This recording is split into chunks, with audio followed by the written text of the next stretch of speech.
La predicación de hoy lleva por título En el desierto de Dios. En el desierto de Dios. ¿Cómo se va a llamar la predicación? En el desierto de Dios. Bueno, y el desierto se muestra como algo difícil de aceptar en la vida del creyente. De hecho, el desierto es una de las cuestiones más crudas, una de las realidades más crudas que pueda haber en la vida de un cristiano. Ahora, ¿qué es el desierto?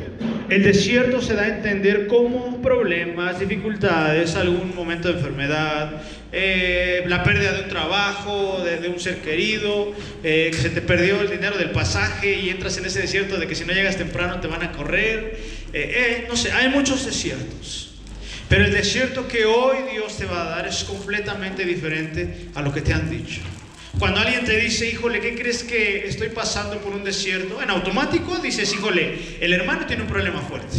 Cuando alguien te dice, hace tiempo que estoy pasando por un desierto en la cuestión de la enfermedad, dices, no, pues el hermano ha de tener una enfermedad bastante grave. Porque el desierto siempre lleva a la aflicción.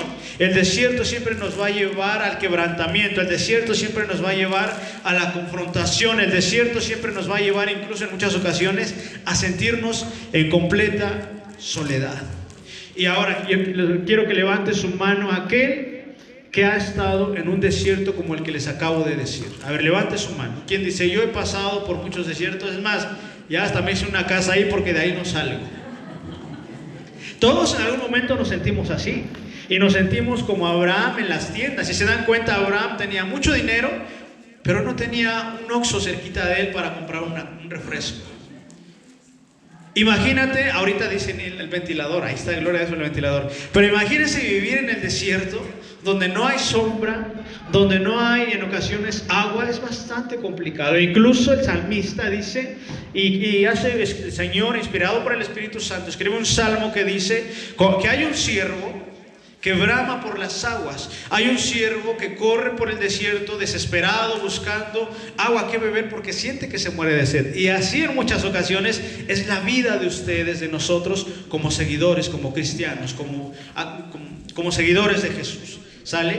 Pero hay un desierto que es completamente diferente a lo que te han contado. Por eso la predicación de hoy lleva por título En el desierto de Dios. Y hay un desierto en el cual, aunque no lo creas, vas a encontrar descanso y donde tu vida va a cambiar completamente. Porque hay alguien importante, la persona más importante te está esperando en ese desierto. Así que quiero que me acompañen al libro del Éxodo, por favor, capítulo 2, versículos del 1 al 10. Y antes de que le demos lectura, todos los desiertos tienen un propósito especial para tu vida, mi hermano. Todos los desiertos, todas las situaciones que tú puedas pasar a nivel emocional, personal y espiritual, tienen un propósito para tu vida. ¿Sale? Éxodo capítulo 2 dice, nacimiento de Moisés. Y si hay un hombre que el desierto le cambió la vida, es este hombre llamado Moisés. Dice, un varón de la familia de Leví fue y tomó por mujer a una hija de Leví, la que concibió y dio a luz un hijo, y viendo que era hermoso lo tuvo escondido 3 meses. ¿Por qué lo tuvieron escondido 3 meses? ¿Alguien sabe por qué? Porque se había profetizado. Acuérdense que estamos hablando antes de que el pueblo fuera liberado por Moisés. Cuando Moisés nace, el pueblo ya tenía aproximadamente 300, casi 400 años, 300 y tantos años cautivos en Egipto. Eran esclavos, eran los criados de los egipcios, eran aquellos que hacían las tareas difíciles. En esa época le toca a Moisés nacer. Pero dentro de todo eso, Dios habla al pueblo y se profetiza a un salvador, a alguien que iba a guiar al pueblo para que los llevara, los sacara de la libertad hacia la presencia de Dios. Y Faraón se entera, no el faraón que cuando habían llegado ya había muerto, había otro faraón, pero este faraón, el pueblo dijo, bueno, ahora que ya murió el faraón que José, el que nos trajo para acá, conoció, creo que las cosas se van a aligerar. Pero resulta que es todo lo contrario. Ese faraón muere y obviamente su hijo toma el lugar, y ese faraón pone una carga aún más grande sobre el pueblo. Y es profetizado precisamente por eso un salvador. Pero este faraón da la orden, en los versículos anteriores, en el capítulo 1, dice que da la orden que toda aquella mujer que dé a luz y la criatura sea niño, lo arrojen al río. ¿Para qué? Para que ese niño obviamente muriera, porque el faraón estaba preocupado porque se había dado una palabra de un libertador. Y eso era lo que hacían. Por eso les estoy dando el contexto. Por eso dice el 2: la que concibió y dio a luz un hijo, viéndolo que era hermoso, lo escondió 3 meses. Porque enviaban a los soldados para matar a los niños o echarlos al río para que ahí perdieran la vida. Por eso dice la palabra que esta mujer guardaba a su hijo, lo cuidaba mucho durante 3 meses. Pero dice el 3: pero no pudiendo ocultarle más tiempo, tomó una arquilla de juncos y la calafateó con asfalto y brea, y colocó en ella al niño y lo puso en un carrizal a la orilla del río. Es decir, que en lugar de echarlo literalmente así sin nada, le hizo una canastita, le hizo una cuna, la calafateó para que no se le metiera el agua y lo echó al río, sí, pero cuidando su vida, ¿sí o no? Dice 4: y una hermana suya, y quiero que sepan que es María, su hermana, y una hermana suya se puso a lo lejos para ver lo que le acontecería. Y la hija de Faraón descendió a lavarse al río, y paseándose sus doncellas por la ribera del río, vio ella la arquilla en el carrizal y envió una criada suya que lo tomase. Y cuando la abrió, vio al niño, y he aquí que el niño lloraba, y teniendo compasión de él, dijo: de los niños de los hebreos es este. Es decir, que había una grande diferencia entre el pueblo de Egipto y el pueblo que es hebreo, ¿sí o no? Y dice la palabra que lo lanzan al río, y que esta mujer se da cuenta que hay una canasta ahí y abre la canasta. Imagínate la ternurita de un bebé de 3 meses destapándolo. Yo te pregunto, ¿tú lo adoptarías, lo tomarías? ¿Quién sabe cómo le harías? Pero yo creo que sí, dirá, aunque no aguanto a mis chamacos, pero pues otro más no importa. Pero creo que no tendrían ese corazón duro para decir, bueno, pues va para el río, pues que el río se lo lleve, ¿no? Eso es lo que hace precisamente la hija de Faraón. Y se los decía, Dios siempre hace las cosas de una manera tan perfecta, tan correcta, que Él es el único ser que nunca se ha equivocado. Dios, tenemos un Dios que jamás se ha equivocado. Y dice el 8: y la hija de Faraón respondió. El 7: entonces su hermana dijo a la hija de Faraón. Es decir, que su hermanita, iba cuidando, iba siguiendo el curso del río para ver qué iba a pasar con su hermano. Y cuando es tomado este niño, que aún no tenía nombre, su hermana dice: oye, ¿no quieres que te consiga a alguien para que críe al niño, para que este bebé pues pueda crecer sano? Y le dice la hija de Faraón, le dice: ok, me parece buena idea. Y dice el 7: entonces su hermana dijo a la hija de Faraón: iré yo a llamarte una nodriza de las hebreas para que te críe a este niño. Y la hija de Faraón respondió que sí. Le dijo: ve. Entonces fue la doncella y llamó a la madre del niño. Es decir que, fíjense cómo Dios hace las cosas. Tuvo que quitarse de los brazos a su hijo un pequeño momento para después volverlo a tomar, pero ahora ya con el permiso de la hija de Faraón, para que su hijo no fuera asesinado. Porque sí, se lo pudo haber quedado, claro que sí, y lo hubiera guardado, lo hubiera cuidado, pero ahora con lo de las vacunas, ¿qué tal si a Moisés le pedían la vacuna del COVID para entrar al kinder? Y le iba a decir a su mamá: oye, pero ¿por qué este niño está vivo si se supone que tendría que haber muerto? Entonces ella lo echa al río, Dios acomoda las cosas, y al final el niño, Moisés, termina regresando a los brazos de su madre, pero ahora sí con todo el derecho y el permiso para que ese niño viviera. Y hay cosas en nuestra vida que pasan, que dices: tengo el control de todo, de esto y del otro, pero algo pasa y dices: pensé que tenía las cosas en mis manos. Pero no te preocupes, porque Dios siempre va a mover su mano poderosa para que eso vuelva a estar en su lugar en tu vida. Amén. Entonces, eso fue lo que pasó aquí. Y regresa a los brazos, y dice el 10. El 9, a la cual regresa a su madre, y dice el 9: a la cual dijo a la hija de Faraón: lleva a este niño y críamelo, y tiempo después yo te lo voy a pagar. Es decir, que la leche, los pañales, imagínense, ojalá me hubieran dicho a mí así de mis hijos. Yo tengo 2, que hubieran dicho: ¿sabe qué? Pastor puede tener hijos y nosotros le vamos a comprar leche, pañales. No, hombre, seríamos la familia conejo, yo creo. Ya ven que los conejos tienen un montón de hijos, ¿sale? Pero no, con 2 nada más me quedé. Lleva a este niño y críamelo, y yo te lo pagaré. Y la mujer tomó al niño y lo crió. Imagínense qué chulada. Todavía que Dios te bendice, alguien más te da para que ese niño pueda crecer, pueda ir a la escuela y todo eso. Y cuando el niño creció, ella lo trajo a la hija de Faraón, la cual lo prohijó y le puso por nombre, ¿cómo le puso? ¿Cómo le puso? Moisés, diciendo, porque de las aguas lo saqué. Ahora, fíjense algo bien importante. Aunque los padres de Moisés eran esclavos, ¿Moisés era esclavo? No. No, porque cuando es adoptado Moisés por la hija de Faraón, Moisés tuvo el privilegio de ir a los mejores colegios. Vamos a verlo así. Moisés tuvo el privilegio de vestir lo mejor. Moisés tuvo el privilegio de tener un carrito de esos chiquitos que todo el mundo quisimos de niños. Moisés tuvo los mejores juguetes, Moisés tuvo las mejores cosas. ¿Por qué? Porque vivía en la casa del faraón. Y en la casa de un faraón se viste de lo mejor, se come de lo mejor, se hace de lo mejor en la casa de faraón. Fíjate cómo en lugar de haber sido asesinado, Dios había preparado un destino, una vida buena, vamos a verlo así, si tú lo quieres ver así, para Moisés. Pero pregunta, ¿Dios tiene favoritos? ¿Por qué Dios escogió a Moisés y no escogió a otro? Porque Él es soberano, simple y sencillamente por eso.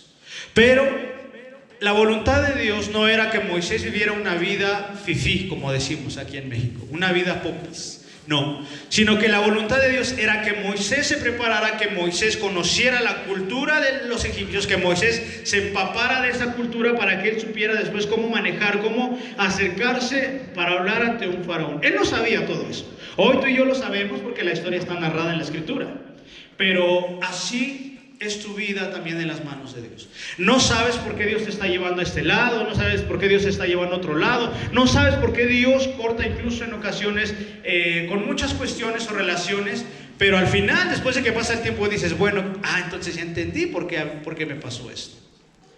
Y así es esta cuestión, así es nuestra vida. Y en ocasiones la vida puede ser muy cruda, puede ser muy dura, pero al final la voluntad de Dios se hace en nuestra vida. Él es soberano y Él es tu Padre, ¿sí o no? ¿Cuántos tienen un Padre celestial? Amén. ¿Y qué tan dispuesto estás a obedecer a quien dices que es tu Padre? Todos tenemos un Padre, ¿sí o no? Pero no todos queremos obedecer al Padre. Queremos a un Cristo, tenemos a un Cristo Salvador, claro. Y la salvación es gratuita, claro. Pero esa salvación te hace vivir conforme a la voluntad del Padre celestial. ¿Sí me doy a entender o no? Es gratuita, claro, pero debemos vivir y manifestar aquello que Dios ha puesto en nosotros y esa persona es el Espíritu Santo. Bueno, entonces aunque sus padres eran esclavos, Moisés era un hombre, era un joven completamente libre. Fue criado como un niño egipcio y fue alguien que incluso empezó a tener un poco de renombre, porque Faraón también tenía a su hijo, lo dice la palabra. Pero Moisés empezó a crecer, empezó a estudiar, estudió matemáticas, español, fue muy bueno en todo lo que hizo. Y dice la palabra que Dios, o no dice la palabra, pero si lo entendemos así, Dios siempre nos saca de la zona de confort, ¿sí o no? ¿Cuántos de ustedes han estado en un lugar que dices, aquí estoy bien, Señor, y no me muevas? Aquí estoy bien, Señor, ese es mi lugar, pero no me muevas. Pero parece que le dices, Señor, sácame de aquí, ¿sí o no? ¿Por qué? Porque cuando el ser humano empieza a entrar en una zona de confort, se estanca, se aquieta, se estabiliza, ahí está quieto, y entra, y llega un momento en el que empieza a entrar en algo que se llama pasividad. Y la pasividad en la vida del cristiano es peligrosa, mis hermanos. Porque la pasividad te hace estar, y por eso es pasividad, porque te mantiene quieto, tranquilo, relajado. Y no, la vida de un cristiano tiene que ser como agua de río, que está en constante movimiento, siempre hacia adelante, avanzando, yendo hacia adelante. Así debe de ser tu vida ahora que estás en Cristo. Pero Dios siempre nos va a sacar, o Dios te va a sacar de tu zona de confort. Muchos de ustedes, les voy a decir algo, y es que es así, mis hermanos. Incluso a mí me pasó. Creo yo que muchos de ustedes o de nosotros hoy sentimos que nuestra vida está segura.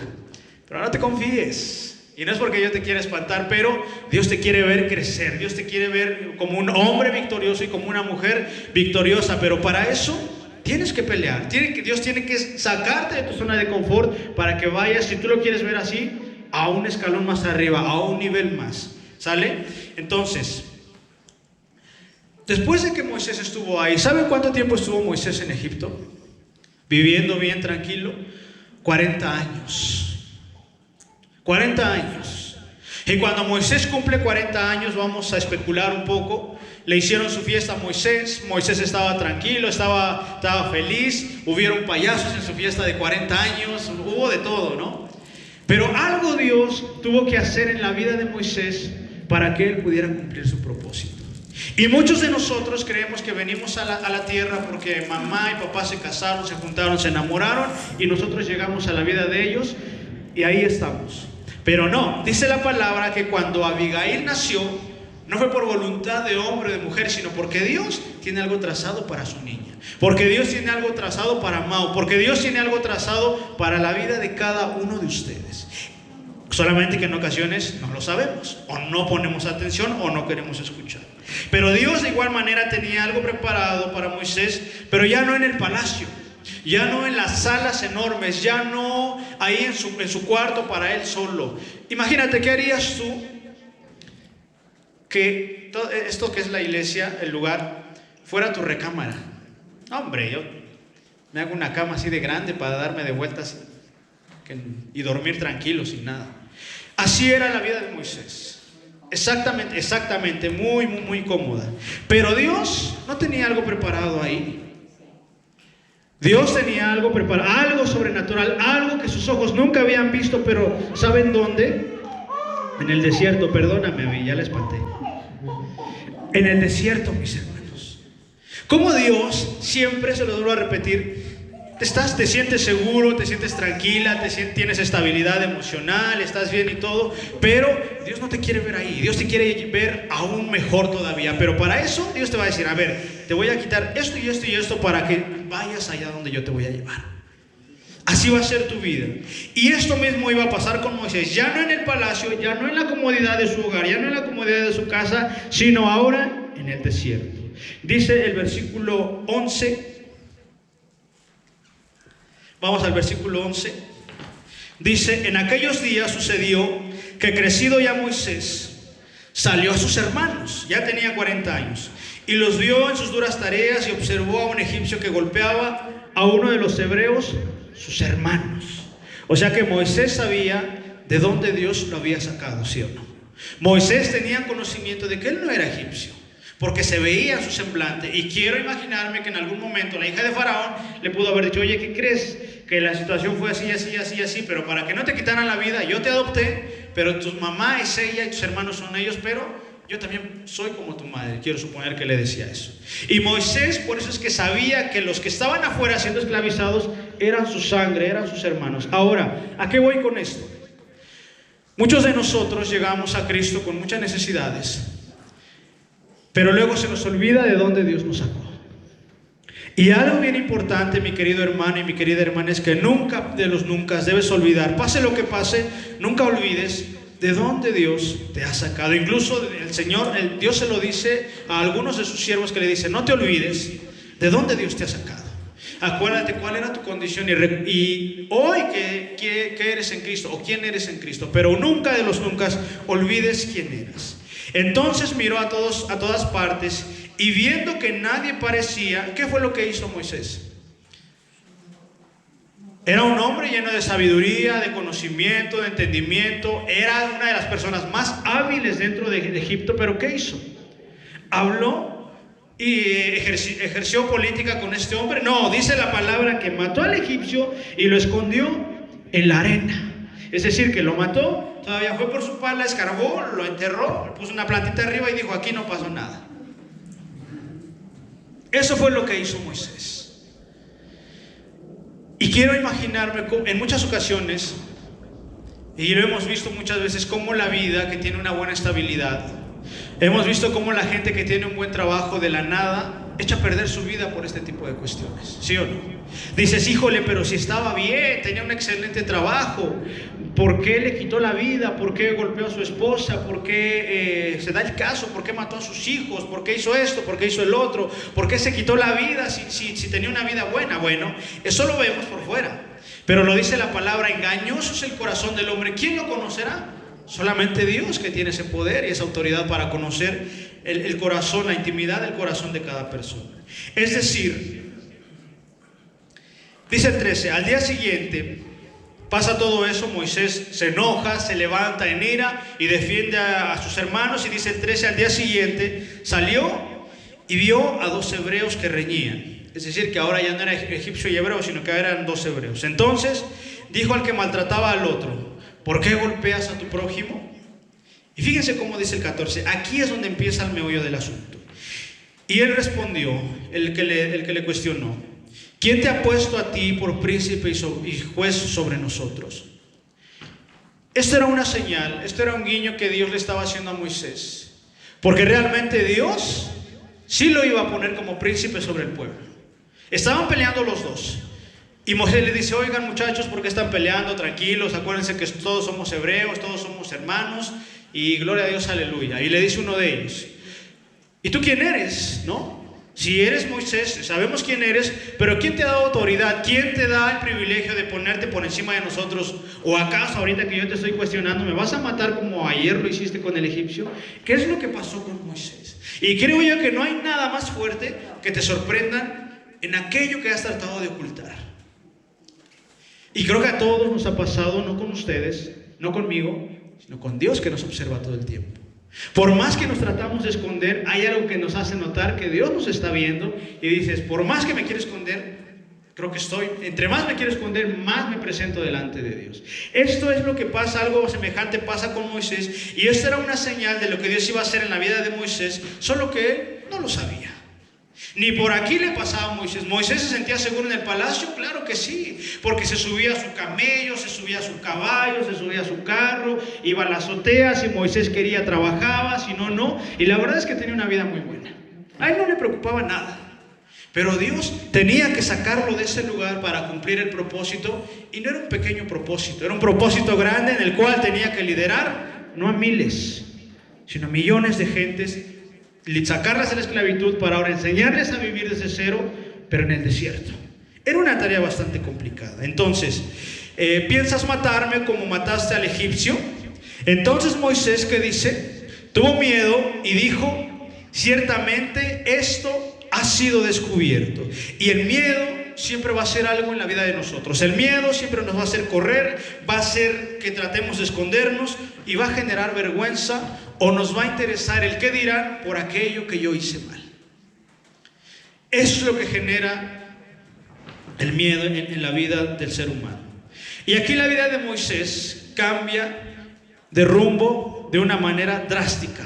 El hombre que vestía de ropas reales ahora se iba a vestir como un simple pastor. El hombre que se sentaba en el palacio, el hombre que se sentaba a la mesa de Faraón, hoy estaba huyendo hacia el desierto porque había asesinado a alguien, y todo lo que había obtenido durante 40 años de la nada, lo perdió. Y así es en nuestra vida, mis hermanos. Les voy a decir algo y lo digo con mucho respeto. Hoy la reina Isabel, ya hacemos, bueno, no hoy, creo que el viernes. Jueves, viernes.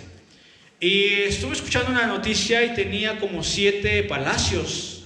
Si no le gustaba a uno, se iba al otro. El lunes, entre semana, estaba en un lugar, el fin de semana iba a otro, hacía una fiesta, estaba en otro, y otro, y otro, y otro, y otro. Pregunta, y es de las mujeres más monstruosamente millonarias que puedan haber en la tierra. ¿Cuánto se llevó?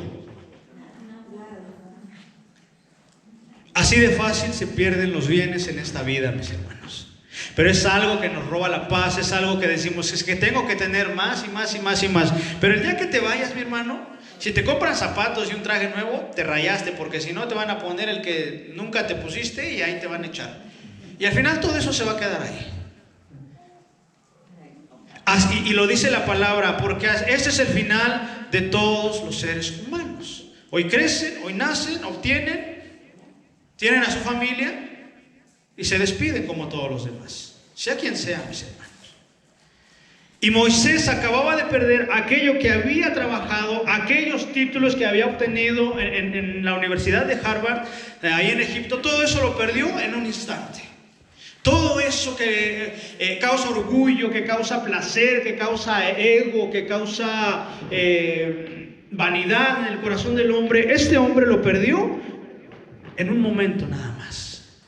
Y huyó hacia el desierto y se fue corriendo. La Biblia no nos dice cuánto tiempo Moisés anduvo corriendo en el desierto, pero lo que sí nos dice es que su vida en ese momento cambió de una manera tan drástica y para siempre. Pero ¿qué crees? Que Moisés no se iba a encontrar simplemente en un desierto, como en muchas ocasiones nosotros nos hemos sentido. Ese desierto tenía algo especial. Y déjame decirte, iglesia, que Dios nos va a empezar a llevar a ese desierto, pero no se espanten, porque en ese desierto hay alguien que nos está esperando. ¿Y quién es ese alguien? La mismísima presencia de Dios que está guardando por cada uno de ustedes. Vamos a seguir, ¿qué dice más adelante? Vamos a Éxodo capítulo 3.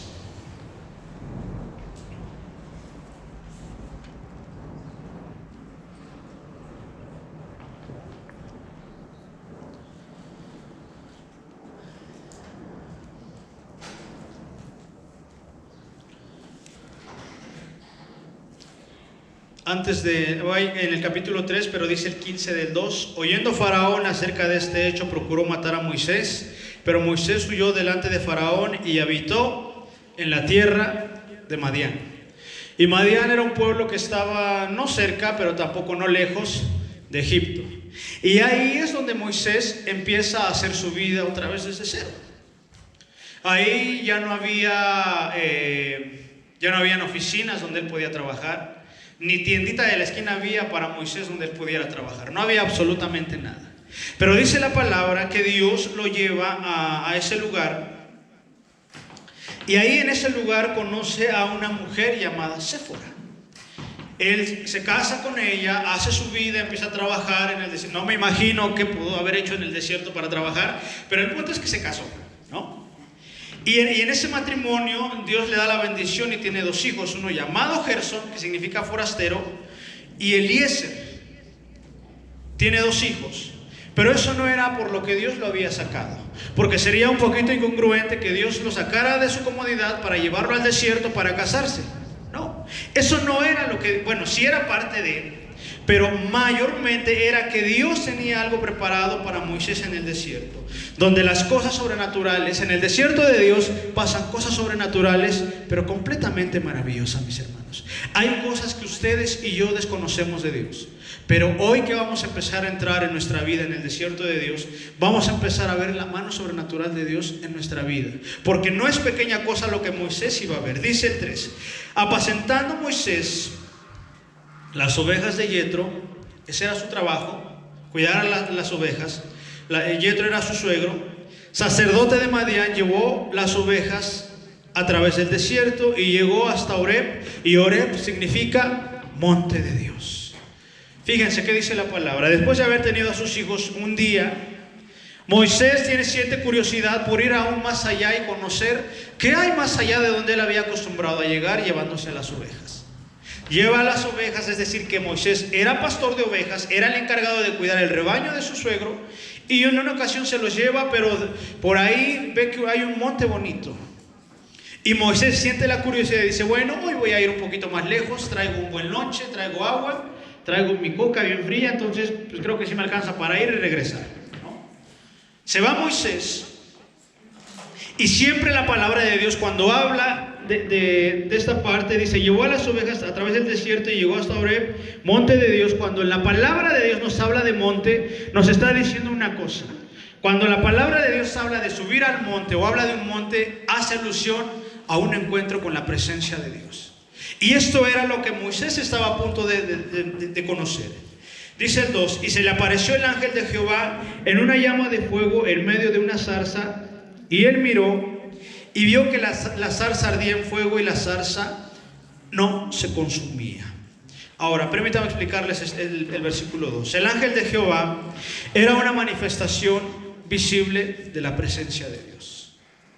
En otras ocasiones se habla de ángeles, e incluso cuando los hombres querían hacer reverencia a ellos, a aquellos ángeles, algunos ángeles decían: no te inclines ante mí porque yo no soy digno de tal adoración.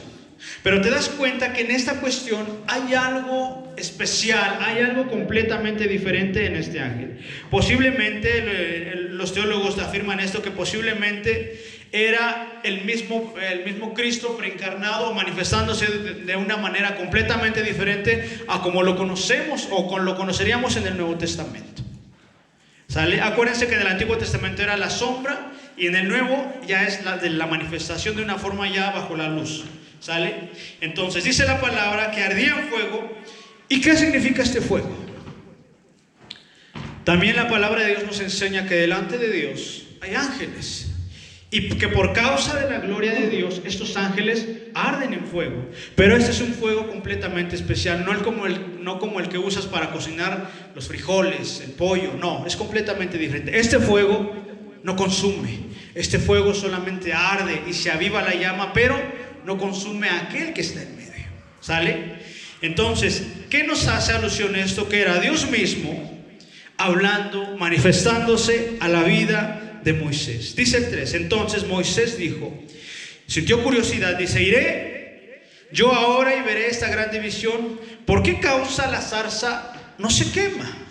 O sea que esto era nuevo para Moisés. Moisés nunca antes había visto algo sobrenatural. Él estaba acostumbrado a ver solamente a su esposa, a su suegro y a las ovejas y a sus hijos.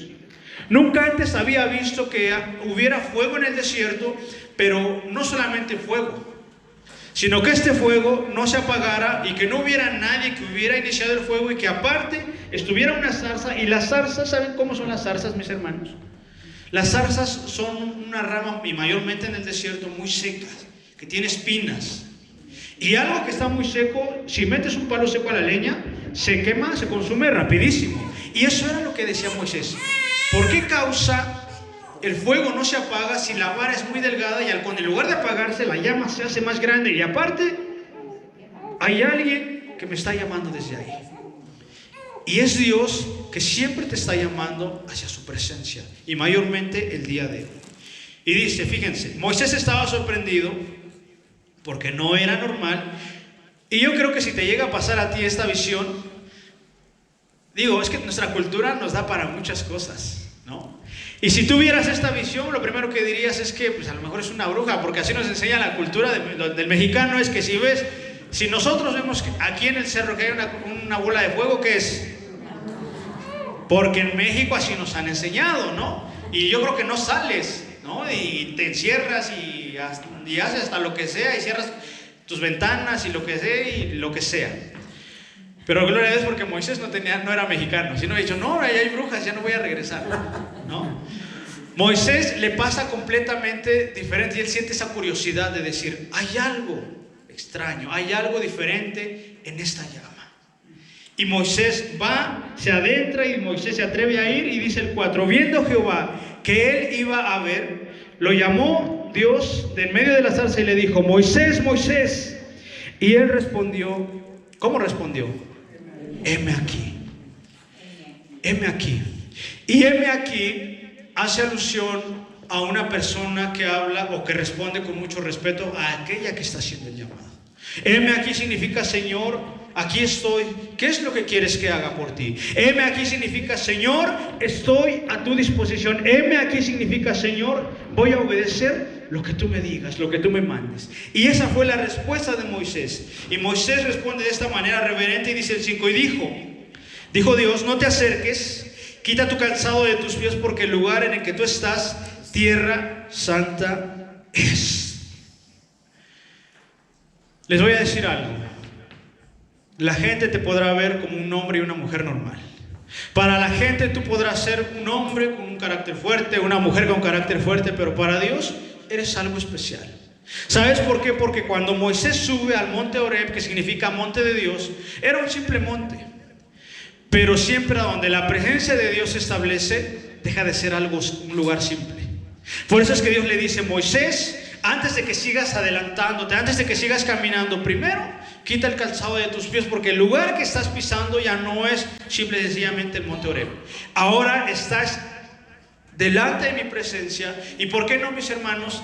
Era una parte del tercer cielo estableciéndose en ese monte, porque ahí estaba la presencia de Dios. Y en el Medio Oriente, cuando me puse a investigar, ¿qué significará esto? Quitarse el calzado de los pies. El quitarse el calzado de los pies en el Medio Oriente hace una actitud de reverencia, de respeto hacia el lugar o la casa o a la gente a la cual estás llegando a visitar. Eso es lo que significa quítate el calzado de tus pies. Y dice el 6, y dijo, yo soy el Dios de tu padre, Dios de Abraham, Dios de Isaac y Dios de Jacob. Entonces Moisés cubrió su rostro porque tuvo miedo de mirar a Dios. Y entre los hebreos había una, ¿cómo se dice?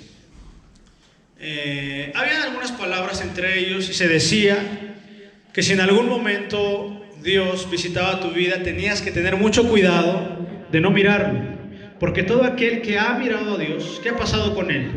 Ha perdido la vida. Por eso es que Moisés hace exactamente esto. Dice que cuando está delante de Dios, lo único que Moisés hace es que se acuerda que alguien le había comentado, y Moisés cubre su rostro y empieza a sentir miedo, empieza a sentir temor. Y mayormente cuando Dios le habla y le dice, Moisés, yo soy el Dios de tus padres, yo soy el Dios de Abraham, de Isaac y de Jacob, yo soy el que te está hablando. Y Moisés cubre su rostro por causa del temor, pero ya era tarde para Moisés, porque ya estaba delante de la presencia de Dios. Pero, se los vuelvo a repetir, el fuego de Dios jamás, jamás te va a matar. El fuego de Dios jamás te va a consumir. El fuego de Dios siempre va a purificar tu vida. El fuego de Dios siempre te va a limpiar. El fuego de Dios siempre te va a avivar para que llegues aún más alto todavía. ¿Amén? ¿Sí lo creen, sí o no? ¿Sí o no? Bueno. Entonces Moisés cubrió su rostro porque tuvo miedo de mirar a Dios. ¿Y qué harías tú, mi querido hermano, mi querida hermana, si tú hoy estuvieras de igual manera? Hoy lo estamos. Pero ¿qué pasaría si en lugar de Moisés hubiera sido tú como hombre o tú como mujer, estar delante de Dios? ¿Qué harías? Al ver que la zarza sigue ardiendo y el fuego es enorme y Dios está hablándote desde ahí, ¿qué harías? Creo que todos entraríamos igual en ese estado de sentir miedo, de sentir temor. Si en muchas ocasiones cuando estamos aquí en la iglesia y estamos cantando y alabando a Dios, sentimos algo dentro de nuestro corazón y sentimos cómo el Señor nos empieza a tocar, y en ocasiones nos sentimos extraños. Imagínate mayormente estar delante de la presencia de aquel que te formó, de aquel que te puso cada parte de tu cuerpo. Estar delante de su presencia es algo bastante fuerte. ¿Por qué? Porque lo dice la palabra, que todo aquel que está delante de la presencia de Dios, ni uno se ha podido mantener de pie, porque todos han caído rendidos ante su presencia. ¿Sí o no? Y ese día, mi querido hermano y mi querida hermana, va a llegar. Va a llegar el día en el que el hermano Esteban se va a presentar delante de Dios, el hermano Paco, el hermano Luis, todos ustedes se van a presentar. ¿Qué es lo que van a hacer cuando estén delante de su presencia? ¿Qué es lo que van a hacer? ¿Van a cuestionar? ¿Van a preguntar? ¿O van a adorar? Por ahí hay una alabanza padrísima, ya viejita, que se llama Cara a Cara. ¿La han escuchado? Y si no, se la recomiendo. Se llama Cara a Cara. Y esta canción dice precisamente eso. No sé qué voy a hacer. A lo mejor no voy a poder ni siquiera ni hablar. A lo mejor no sé, pero lo que sí sé es que te voy a adorar. Y a lo mejor voy a caer rendido a tus pies y voy a enjugar tus pies con mis lágrimas, pero no sé qué es lo que vaya yo a hacer. Pero Dios estaba comisionando a Moisés para que hiciera no un pequeño trabajo, mis hermanos. Dios te manda que le des palabra a la vecina y nos cuesta trabajo. Dios nos manda que vivamos una vida correcta y nos cuesta trabajo. Imagínate que Dios te dijera, vas a predicarle a todos los del reclusorio uno por uno, y te vas a encargar de sus necesidades y vas a encargar de que estén bien y vas a cuidarlos, esto y el otro. La pregunta es, ¿lo harías? Porque Moisés iba a llevar un pueblo que estuvo 400 años acostumbrado a la esclavitud, y ya predicamos acerca de esto, que estaban ya libres, pero decían, no, es que nos gustaba más estar allá en Egipto, porque aunque éramos esclavos, pero teníamos tienda en la esquina. No teníamos a Dios, pero comíamos. No teníamos esto, pero éramos esclavos. Éramos esclavos, pero no estábamos en el desierto muriéndonos. Así es la mentalidad del hombre. Mientras tenga un momento de placer, no le importa estar pagando mucho tiempo. Mientras tenga un momento de gusto, no le importa qué consecuencia pueda haber. Entonces Moisés estaba hablando con Dios ahora cara a cara, y hoy tú tienes ese mismo privilegio, pero ahora por medio de nuestro Señor Jesucristo. Porque lo dice, yo soy el camino al Padre. Yo soy el único camino hacia el Padre. Entonces, huía de sus errores e inseguridades Moisés hasta que fue llevado hacia el desierto, pero más que tener una vida, una familia, el propósito era llegar a esa zarza que estaba ardiendo para que su llamado fuera cumplido en la vida de Moisés. Y hoy Dios quiere que muchos de ustedes vayan a la zarza, pero que no nos quedemos en la zarza. Porque muchos de nosotros estamos empezando de nuevo. Muchos de ustedes están empezando de nuevo, están empezando a venir a la iglesia y están entre jalones y estirones, entre si voy y no voy, si hago esto y el otro y aquello. Pero hoy Dios quiere que vuelvas a esta zarza para que eso que Dios ha puesto dentro de ti empiece a avivarse por su fuego santo, para que vuelvas a ejercer ese llamado que Dios te ha dado a ti. No es casualidad que hoy hayas venido a este lugar. No es que no hayas tenido nada que hacer. Y si te trajeron a la fuerza, pues ni modo, Dios te está dando una palabra. Pero Dios quiere que vuelvas hoy a la zarza para que esa llama que en algún momento estuvo ardiendo en ti, hoy vuelva a arder, para que puedas volver a ejercer ese llamado, el cual Dios puso en la vida de cada uno de ustedes. Así que hoy hay una llama que está en ti y es el fuego del Espíritu Santo de Dios. Fíjate, y Dios así es de grande y poderoso. ¿Cuántos de ustedes han cometido errores en su vida? A ver, levante su mano. Sean honestos. Yo creo que todos. Pero algunos hemos cometido errores bastante graves. Errores que nos han descalificado, errores que nos han hecho decir, híjole, creo que Dios pues sí puede hacer algo con la vida del hermano, de la hermana, porque pues no la ha regado como yo. Pero Moisés, ¿qué hizo? Nada más mató a alguien. Pregunta, ¿tú has matado a alguien? Y te sientes descalificado por Dios incluso. ¿Y qué crees? Que Dios no descalifica a nadie. Dice, es que cometí esto y el otro y aquello, y creo que Dios no puede hacer algo conmigo, porque fíjate, Moisés le quitó la vida a un egipcio y aún eso impidió que Dios hiciera su propósito en él. No. Entonces no hay nada, no hay error que tú puedas cometer que sea más grande o más grave o más enorme que el amor y la compasión que Dios siente por cada uno de ustedes.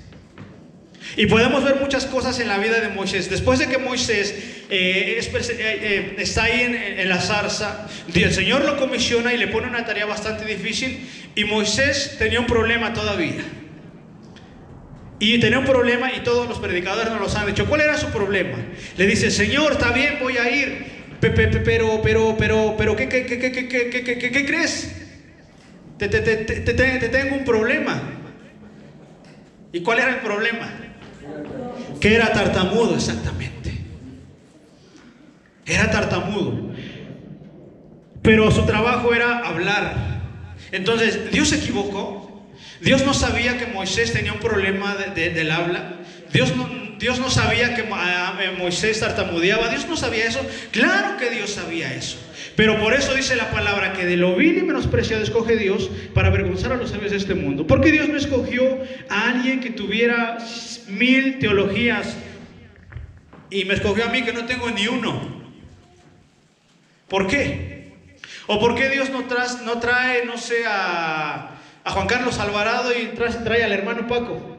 Digo, y no está mal, ¿no? Me doy a entender. ¿Sabes por qué, mi querido hermano y mi querida hermana? Porque Dios no se agrada de los títulos. Dios no se agrada de eso. Y créanme que hay que estudiar, claro, porque si no, nos crecen las orejas. Por eso a mí me crecieron, por no estudiar. Pero hay que estudiar, claro. Pero Dios se vale más que de eso, de tu corazón que sea agradable a su presencia. De eso se vale más Dios. A lo mejor no somos los más excelentes en predicar, a lo mejor el hermano Paco no es el más excelente, no es el mega ruiseñor, pero Dios se agrada del corazón de ustedes. A lo mejor dicen, es que yo creo que yo soy la hija más rebelde que Dios pueda tener, a lo mejor yo soy el hijo más necio que Dios pueda tener, pero ¿qué crees? Que a lo mejor sí lo eres, pero tu corazón es agradable a Dios porque eres sincero, eres honesto. David cometió muchos errores, ¿sí o no? Pero la palabra del Señor dice que era un hombre conforme al corazón de Dios. ¿Sabes por qué? Porque decía, Señor, yo fui el que pecó, no fueron ellos. Y a Dios le agrada que cuando tú te equivocas digas, Señor, aquí estoy porque yo cometí el error. Eso es a lo que Dios le agrada, un corazón que reconoce que se equivoca y un corazón que se humilla delante de su presencia. Y Dios le dice a Moisés: Moisés, no te preocupes, porque yo sé que te cuesta trabajo hablar. Yo sé que es complicado para ti. Y aún, fíjense, no iba a regresar a un lugar que él no conociera. Iba a regresar al hombre que quería matarlo. Iba a regresar al lugar donde en algún momento fue su casa, pero ahora iba a regresar como alguien que iba a estar en contra de lo que el faraón iba a decir. Y Dios lo comisiona. ¿Y por qué Dios no le mostró otra visión? ¿Por qué Dios tuvo que mostrarse en una zarza ardiendo? Bueno, porque iba a haber un avivamiento en la vida de Moisés, y no solamente en la vida de Moisés, sino en el pueblo. Y hoy, mis hermanos, les voy a hacer la invitación a que subamos, tú y yo, juntos como iglesia, al monte de Horeb. Hoy dicen que esto ya es viejo, ya es pasado, que esto ya no se vive, que esto y el otro. Pero ¿qué crees? La palabra del Señor nos hace una exhortación y nos dice que regresemos a la senda antigua, que regresemos al camino. Y algo bien importante, que no olvidemos de dónde Dios nos ha sacado. Hoy todo el mundo quiere ser comisionado y el predicador dice: ¿quién quiere ir a las naciones? ¿Quién quiere ir a sanar enfermos? Esto y el otro. Pero ¿quién quiere tener un encuentro con Dios personal? Nadie. Todo el mundo quiere experimentar en la sanidad, todo el mundo quiere experimentar esto y el otro y aquello, pero nadie quiere tener un encuentro con Dios, porque al tener un encuentro con Dios te tienes que santificar, te tienes que preparar, tienes que vivir una vida correcta delante de su presencia. Nadie lo quiere hacer, pero esta iglesia Bethesda lo va a hacer. Lo tenemos que hacer, mis hermanos. Hay una promesa que Dios ha dado para este lugar, pero los 60 que somos, los 55 que somos, tenemos que subir al monte de Dios para encontrarnos con su presencia. Y ahí, ¿qué crees? Que Dios te va a comisionar a ti y te va a decir qué es lo que tienes que hacer. A mí ya me dijo lo que tengo que hacer, falta que Dios te diga lo que tú tienes que hacer. Ya tengo 60 años, pastor, ya tengo 50, ya tengo 60, 80, 90, 100, 200. Pero ¿qué crees? Cuando Moisés sale de Egipto, huye, tenía 40 años. Fíjate, 40 años. ¿Cuántos años crees que estuvo en el desierto con su familia hasta que Dios lo comisiona? Otros 40 años. ¿Cuántos años tenía Moisés cuando va y se presenta delante de Faraón? ¿Tenía 30? Yo tengo 30, me veo más grande, pero tengo 30. ¿Cuántos años tenía? Imagínate a un viejito de 80 años yendo delante de un majestuoso faraón, de un faraón fornido que iba al gimnasio. Imagínate a Moisés yendo con su bastón y diciendo: dice Dios que los dejes. No, Dios es el que preservaba la vida en ese tiempo, y en ese tiempo la gente vivía más tiempo. Dios es el que preserva tu vida. Y ahora volvemos al punto. Podrás decir: es que ya tengo 40 años y hasta el día de hoy no he logrado nada bueno en Dios. Bueno, ¿qué crees? Que Dios no se vale de tu edad, ni de tu experiencia, ni de tu conocimiento para que Él pueda hacer algo con tu vida. Moisés tenía 80 años cuando se presenta delante de Faraón, y Moisés estuvo todavía 40, por si fuera poco. ¿Cuántos años estuvo el pueblo en el desierto? ¿Cuántos años tuvo Moisés? 40 más 40 son 80. Y si a esos 80 le sumas otros 40, 120 años tuvo Moisés cuando estuvo caminando en el desierto. Lo sacó a los 80, 40 años en el desierto, y todavía tuvo que aguantarlos y tuvo que darles de comer y agua y esto y el otro y aquello.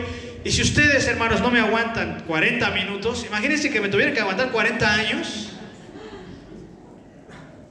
O al revés, porque también, deme chance, ¿no? También se vale. Imagínense. Pero, ¿qué crees? Que Dios comisionó a Moisés, y Moisés, en una cuestión resumida, logró su propósito. Hoy cada uno de ustedes tiene un llamado, pero Dios te va a sacar de tu zona de confort. No es que Dios te va a llevar a la pobreza, no me malentiendas. Me refiero en la cuestión espiritual. A menos que Dios tenga algo tremendo para ti, si puede pasar, mi hermano, que Dios te va a dejar en ceros para después darte lo que Él necesita de ti, para que puedas cumplir ese propósito. Así que por favor pónganse de pie, mis hermanos. Pasaron rápido los 40 minutos.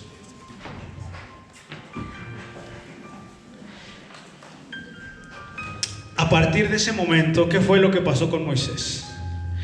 ¿Moisés dejó de vivir delante de Faraón y perdió privilegios? Sí, eso sí. Pero en el momento en el que Moisés deja de vivir delante de la presencia de Faraón, empieza a vivir delante de la presencia no de un faraón, sino del Rey de Reyes y Señor de Señores. Dejó de vivir delante de la presencia de un hombre, pero estaba viviendo ahora delante de la presencia de Dios. Y así eres tú hoy delante de la presencia de Dios. No eres agradable a muchos, pero para Dios eres la mujer, el hombre más hermoso que Dios pudo haber creado. Y de verdad te lo tienes que creer. ¿Por qué? Porque tienes un Padre que te ama. Usted tiene un Padre que la ama. Un Padre que escucha tus dolencias, tus preocupaciones, hasta tus quejas Dios va a escuchar siempre. De verdad que sí, mis hermanos. Pero su vida cambió completamente diferente. Dejó de vivir como hombre para vivir como siervo de Dios. Dejó de vivir delante de la presencia de los demás para vivir delante de la presencia del Creador. Así que hoy, tú y yo, mi querido hermano, mi querida hermana, en un sentido espiritual, subamos al monte Oreb. Muchos de ustedes se sienten internamente quizá fríos, tibios, pero también Dios sabe que dentro de ustedes hay esa necesidad de decir: Señor, quiero servirte como cuando te conocí la primera vez. Señor, quiero volver a adorarte como cuando te conocí, que me enamoré de ti, Señor, y te cantaba y te alababa, y yo iba y predicaba y hacía, Señor, pero hoy nuestra llama se ha hecho pequeñita, Señor. Pero ten por seguro que si hoy tú vas a la zarza, tu corazón va a empezar a arder. Y todo aquello que no has podido cambiar, todo aquello que te ha costado trabajo abandonar, ese fuego purificador va a hacer que empieces a ser libre de todas las cuestiones. La sangre de Cristo es la que te cubre en este momento. Así que cierra tus ojos ahí en tu lugar.